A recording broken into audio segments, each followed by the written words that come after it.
The deception begins to unravel. Kalen Yos kneels in the soft earth, his gloved hands sifting through the rich, dark soil.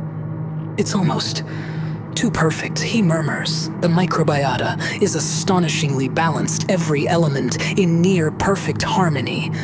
But that shouldn't be possible. Nature isn't this precise. Eliasarian adjusts the scanner at her wrist, frowning as she studies the atmospheric composition. There are inconsistencies in the oxygenation process. The plant life should be expelling certain trace gases. Where are they? Bastit's avatar paces nearby, her golden eyes narrowing as she observes the way the wind moves through the valley. Something is guiding this world. It is controlled, not natural. But by what? Set kneels beside Kalen, running an additional scan. The planetary crust lacks the expected geological layering. It's almost membranous. In nature, silence spreads through the group. The implications settle like a weight upon them. Otis Rune's voice cuts through the comms. Give me a conclusion, not riddles. Kalen hesitates, exchanging a glance with Elia. Sir, we are not standing on rock.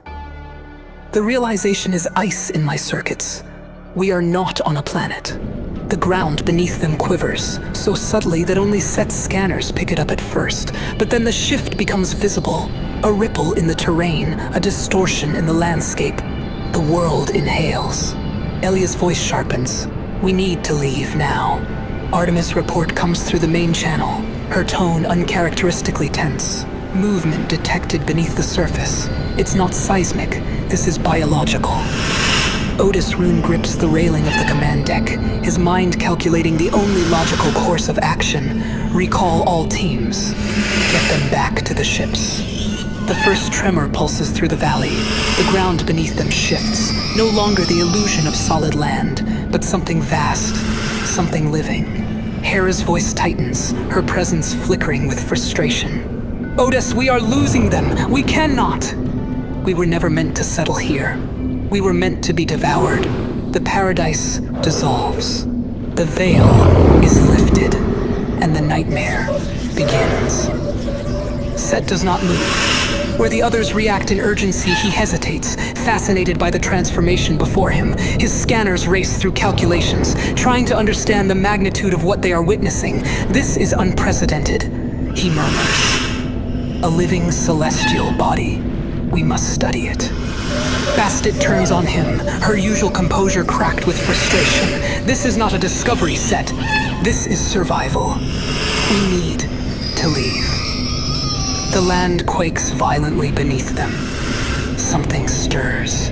Artemis' avatar raises her weapon as the first tendrils rise from the ground, dripping with viscous organic matter. The illusion shatters.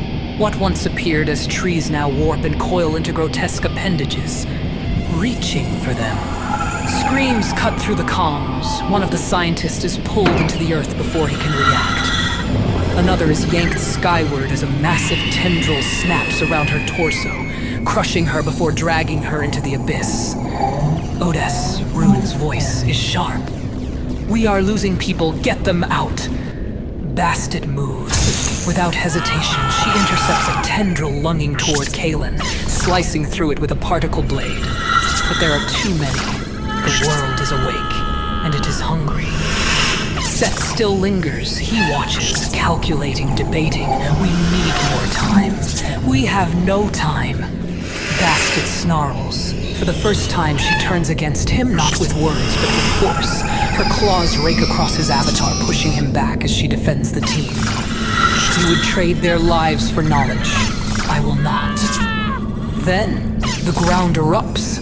A colossal appendage, larger than anything before, lashes towards Set. Bastet moves to intercept, but it is too fast. The impact sends Set, tumbling his avatars torn apart before their eyes. A mechanical scream echoes through the comms as his projection flickers and vanishes, severed from the physical world. His consciousness remains within the fleet, but for the first time, he has felt the pain of loss. Otis Rune clenches his fists. Enough! All remaining personnel, fall back! The surviving scientists scramble toward the evacuation point. The ground beneath them writhes. Tendrils thrash wildly, seeking more prey. Artemis and Bastet cover the retreat, their avatars moving in unison, blades and plasma fire carving a path to safety. As the last of them reach the shuttle, the world beneath them howls. The veil has fully dissolved. The illusion is gone, and beneath it, the endless cavernous maw of the entity they had mistaken for salvation. The shuttle rockets skyward. The world rides below, denied its meal, but the Anturing people, those who remain, live to flee another day. The victory is hollow. The entity does not relent. The illusion is shattered, and now, with its prey escaping, it reveals its true form. The surface convulses as massive tendrils burst free from its flesh, writhing through space like the arms of a celestial leviathan. The entity is no longer pretending to be a paradise. It is hunting. One of the tendrils lashes outward, extending far beyond the planetary mass, grasping for the fleet. Its movements defy physics, as if space itself bends to its will. Odes Rune's command echoes through the fleet. Defensive formations. The Aurora will hold the line. The fleet scrambles. Apollo let the arcs break formation, moving away from the entity as its massive limbs stretch toward them. One tendril slams into an escort vessel, crushing its hull with terrifying ease. Horus's voice cuts through the comms, relaying fleet-wide distress signals and coordinating emergency responses. The Aurora moves to intercept, plasma cannons igniting the void as they unleash torrents of fire into the monstrosity. The beams carve through its flesh, but the wounds close almost instantly. The creature retaliates. A single strike from its limbs sends shockwaves through the fleet. The Aurora's shields flare under the impact, the sheer force rattling its core systems. Then, a scream over the comms. An avatar of Apollo screams, "We're caught! We can't!" An arc, the third in the fleet. The celestial dawn is ensnared. A massive appendage coils around its structure, crushing its hull as it pulls the ship toward the planet-sized maw below. Odes Ruin's voice is cold, controlled, but there is something behind it, a grim finality. Artemis, fire everything. Do not let it take them. The ship unleashes its full arsenal. The sky burns, explosions ripple across the entity's hide, forcing it to recoil, but it does not release its prey. A final desperate cry from the Ark's crew echoes across the fleet. "Save us! Please!" And then, silence. The celestial dawn is gone. 1,000,000 souls lost to the void. All ships, retreat. Zeus coordinates the fleet's energy output, redirecting power to propulsion as the command to retreat is given. Apollo turns fleet surges forward, engines flaring as they burn away from the monstrosity. The entity thrashes, its tendrils stretching after them, but it is too late. The Anturing people are beyond its reach. But the price of their escape will never be forgotten.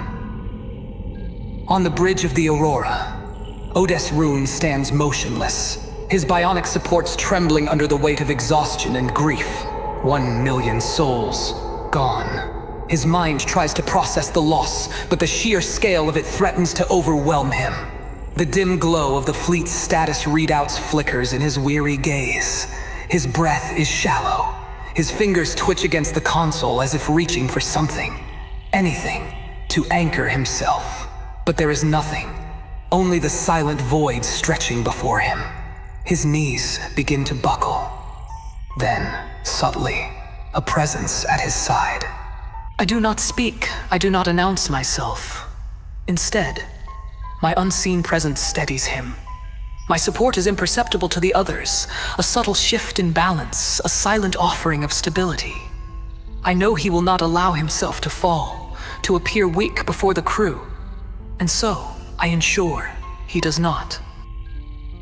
For a fleeting moment, he closes his eyes, just long enough to gather himself. Just long enough to push back the weight of despair. Then, he straightens. His voice, when it comes, is as strong as ever. Set course, we move forward. I withdraw unnoticed. and the journey continues.